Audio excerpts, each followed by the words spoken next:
Spanish architecture or yung design ng bahay kasi may mga bricks po siya.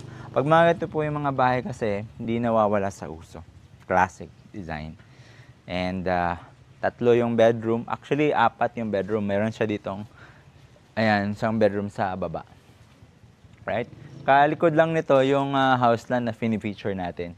Ayan siya, o, yung mga tao ni model. Ayan. Okay, yan siya. Ayan. Sa likod lang yan. So, right. Tapos yung, tingnan nyo yung community. So, nagpa-coasting na dito si Sir Isidro kung magkano yung gate niya. At, ayan. Yung, pakita natin yung community. Ayan. So, ito malapad yung daan. Ayan. Dito. Pakita mo. Ayan. Dito, ma'am. Ayan. Ito. Kita mo siya. Dito ka yan. Ayan. Ito yung daan niya, oh. Lapad ng daan. Tingnan niyo yung daan dito. O, di ba? Lapad ng daan.